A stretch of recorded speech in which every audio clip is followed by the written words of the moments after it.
फिर दिन हुआ,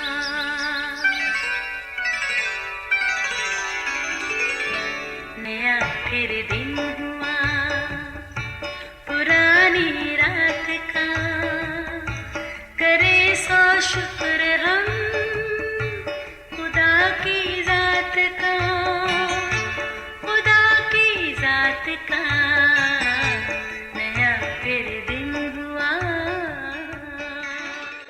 आज की आयत, मैंने तेरी खताओं को घटाओं की मानद और तेरे गुनाहों को बादल की मानद मिटा डाला।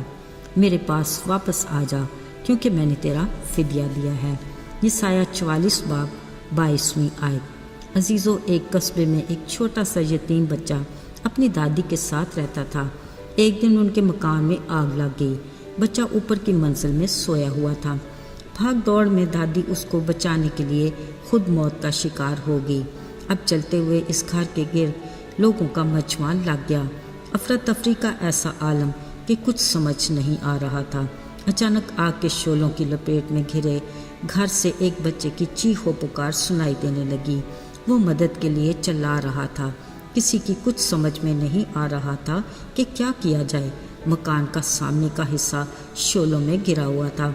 अचानक भीड़ में से एक शख्स लपक कर निकला और घूमकर मकान के पिछले हिस्से तक जा पहुंचा।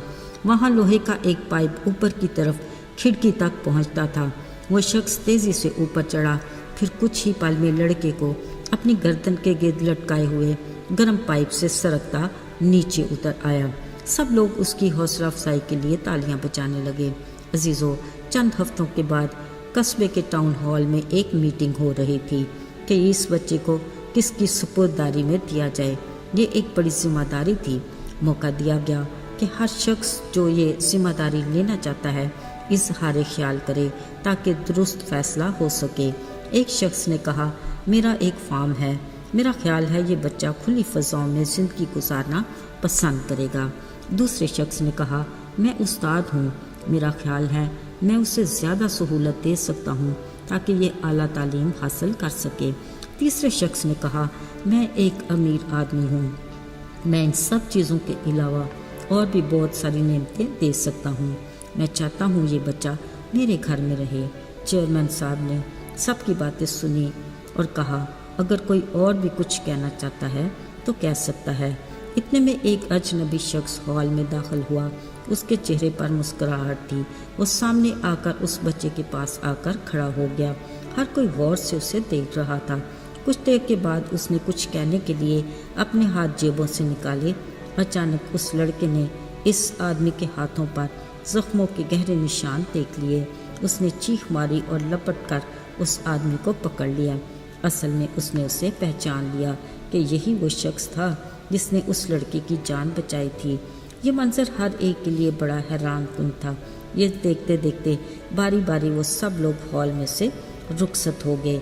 अब सिर्फ वो लड़का और उसकी जान बचाने वाला वो शख्स पीछे रह गए, क्योंकि उसके जख्मी हाथों ने वो सब कुछ कह दिया जो अल्फाज नहीं कह पा रहे थे।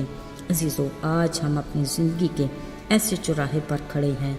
एक रास्ते से हमारी दिलचस्पियाँ हमारी तवज्जो अपनी तरफ लगाती हैं, दूसरे रास्ते में हमारी ख्वाहिशात की तितलियाँ हमें अपनी तरफ आने पर मजबूर करती हैं, तीसरे रास्ते से हमारी रोज़मर्रा ज़िंदगी के वो काम हैं जो हमें अपनी तरफ मतवज्जे करते और सुख का सांस भी लेने नहीं देते। अजीज़ों, इसमें तो कोई अबहम नहीं कि हर कोई रुपया, पैसा, शोहरत, नामवरी, तफरियात और दीगर कई किस्म की आवाज़ें हमें अपनी तरफ बुलाती रहती हैं। मगर याद रहे, इस चौराहे का चौथा रास्ता भी है जिस पर हम खड़े हैं, और इस चौथे रास्ते पर एक ऐसी हस्ती अपने हाथ फैलाए खड़ी है और कीलों से छिदे हाथ कुछ कहे बिना हमें अपने पास बुलाते हैं। ज़रा याद करते हैं अपनी ज़िंदगी का वो बदतरीन दौर जब हम गुनाह की दलदल में पड़े, इब्लीस के शिकंजे में जकड़े थे, जिसका अंजाम मौत था। मगर इस हस्ती ने अपनी जान का कुफारा देकर सलीब का कठिन सफ़र तय करके हाथों और पाँव में कील के ज़ख्म सहे और हमें हलाकत से बचाकर हमेशा की ज़िंदगी का वारिस बनाया। उसके हाथों के निशान हमें उसकी मोहब्बत की अनकही कहानी बताते हैं कि तुम पर मेरा हक है, मेरे पास वापस आ जा, क्योंकि मैंने तेरा फिदिया दिया है। अज़ीज़ों, हम इस हकीकत से इनकार नहीं कर सकते कि जब हम गुनाहगार ही थे तो उसने अपनी जान का कुफारा देकर हमें गुनाह की गंदगी और इब्लीस की गुलामी से आज़ाद किया। वो आज भी कहता है, जान मैंने अपनी दी, खून दिया बेश बहा, तू पाए ज़िंदगी और मौत से हो रहा। ये जान यूँ दी मैंने, क्या देता तू मुझे। अज़ीज़ों, आइए एक पल के लिए सोचते हैं, क्या हमारे पास उसके सवाल का जवाब है या अभी तक हम सोच में पड़े हैं। याद रहे, वो हर लम्हे हमारी वापसी का इंतज़ार करता और राह देखता है। वो हमें हर वक्त कबूल करने के लिए तैयार है। हमें फ़क्त इस बात का इकरार करना है कि आए बाप, मैं तेरा गुनाहगार हूँ, मुझे मुआफ़ कर। यकीन कीजिए, वो हमें मुआफ़ करके हमें फ़र्जंद बना लेता है। ज़रा सोचिए, क्या इससे कोई और बड़ा एजाज़ हो सकता है? नहीं ना। याद रहे, एक फ़र्जंद अपने बाप का शरीक होता है।